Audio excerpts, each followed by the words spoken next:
تقدیر کیا ہے؟ اگر سب کچھ پہلے سے ہی لکھا لکھایا ہے تو ہم اپنے اعمال کے ذمہ دار کس طرح ہوئے؟ پھر اعمال کی جزا و سزا کیسی؟ پھر جنت و دوزخ کے کیا معنی؟ وضاحت فرمائے۔ بھئی سچی بات یہ ہے کہ اس سوال نے ایک عرصے تک مجھے بھی ستائے رکھا، اور میں سوچتا رہا کہ اگر واقعی اللہ تعالیٰ نے پہلے سے ہی سب کچھ لکھ دیا ہے کہ میں اتنے بج کر اتنے منٹ میں بیٹھ کے یہاں پہ ایک لیکچر دوں گا، یہ تقریر کروں گا، اتنے بج کر اتنے منٹ میں نماز پڑھوں گا، اتنے بج کے اتنے منٹ میں فلاں کو گالی دوں گا، فلاں کو تھپڑ ماروں گا، یہ پہلے سے ایک میرا شیڈول مرتب ہے اللہ کے یہاں، لکھا لکھایا پروگرام چھپا چھپایا موجود ہے، میرے کا قصور؟ تو لکھنے والے کا قصور ہے؟ بات تو خطرناک ہے نا، بات تو خطرناک ہے نا۔ تقدیر کیا ہے؟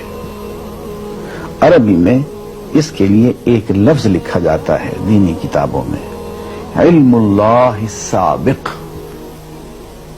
اللہ کا علم جو پہلے سے اسے حاصل ہے۔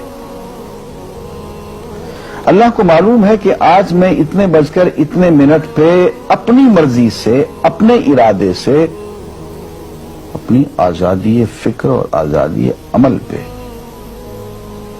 عمل سے کام لیتے ہوئے یہ کام کروں گا۔ اب بھائی کام تو میں اپنی مرضی سے کر رہا ہوں، اپنی آزادی سے، اپنے ارادے سے کر رہا ہوں، لیکن اتنی سی بات تو مانو کہ اللہ تعالیٰ علام الغیوب ہے، علیم بذات الصدور ہے۔ مجھے اپنے بارے میں پتہ نہیں ہے کہ کل 10:10 پہ میں کیا کروں گا، اس کو پتا ہے۔ مجھے اپنے بارے میں پتہ نہیں ہے کہ میں 10 سال کے بعد کہاں ہوں گا، کیا کر رہا ہوں گا، فلاں بج کے فلاں منٹ، اس کو پتا ہے۔ اس کو میرے آزادانہ، خود مختارانہ، فری ول کے ساتھ کیے ہوئے اعمال کا پتہ ہے کہ میں اپنی مرضی سے، اپنے فری ول کے ساتھ، اپنے ارادے سے اتنے بج کر اتنے منٹ پہ کیا کروں گا۔ یہ اس نے اپنے ہاں لکھ رکھا ہے، اس لیے کہ اس کو پوری کائنات کا نظام چلانا ہے۔ اس کا علم جو ہے وہ صحیح ہے، لیکن اس کا علم میرے ارادے سے نہیں ٹکراتا ہے۔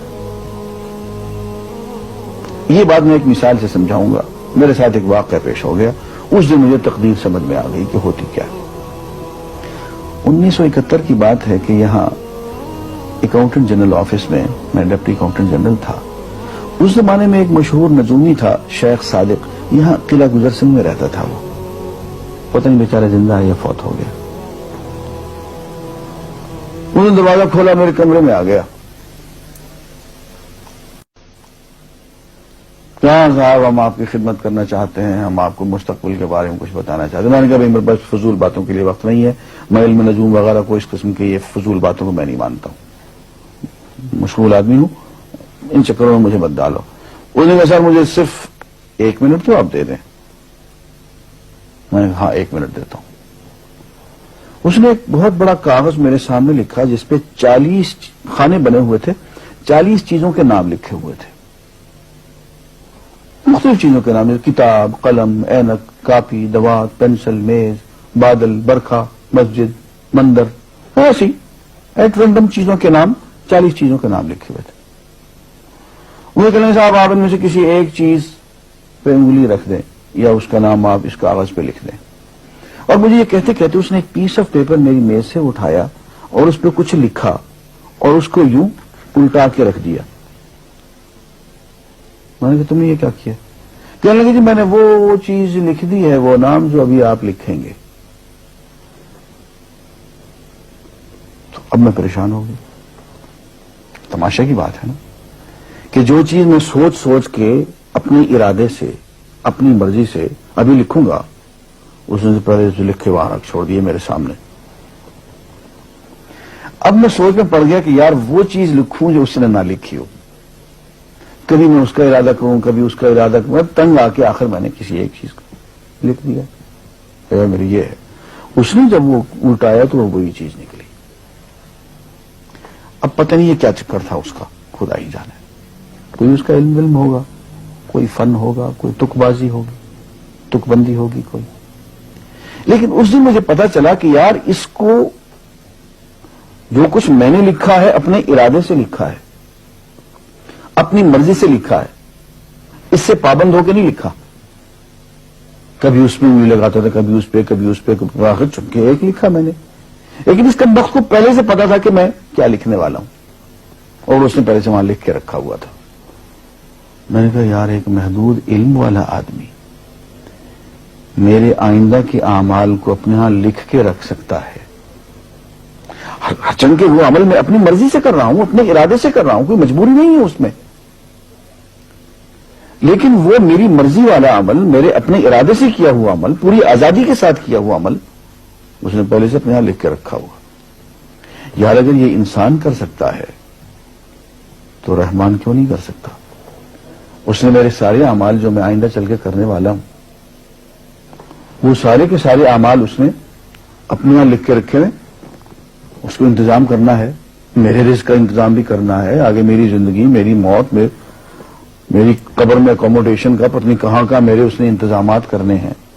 تو میرے بارے میں اس نے سارا کا ڈیٹا کلیکٹ کر کے رکھا ہوا ہے اپنی انفارمیشن کے لیے کہ یہ اپنی مرضی سے کیا کیا کچھ کرے گا. تو اس کے لکھے ہوئے ہونے سے میری مرضی ختم نہیں ہوتی، میری ذمہ داری ختم نہیں ہوتی، میرا ارادہ، میری فری ول ختم نہیں ہوتی.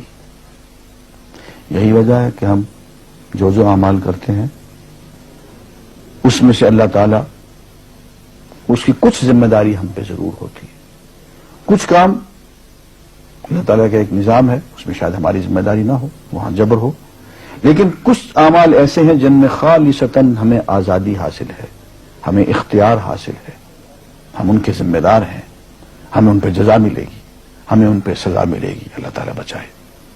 اور جزا ملے گی تو جنت ہوگی، سزا ملے گی تو دوزخ ہوگی. لیکن آزادی عمل اور ارادہ ضرور ہے. یہ الگ بات ہے کہ اللہ تعالیٰ کو پہلے سے ہی معلوم ہے کہ ہم اپنے ارادے سے اور اپنی آزادی اور اپنی مرضی سے ہم آج اور کل اور پرسوں اور سال بھر کے بعد اور 10-20 سال کے بعد ہم کیا کیا کریں گے اس کے ہاں لکھا ہوا ہے. وَعِندَهُ عِلْمُ الْكِتَابِ، اس کے ہاں سب کچھ لکھا ہوا ہے. لیکن ہم جو کرتے ہیں اپنے ارادے سے کرتے ہیں اور اس کے ذمہ دار ہیں. وآخر دعوانا الحمدللہ رب العالمین.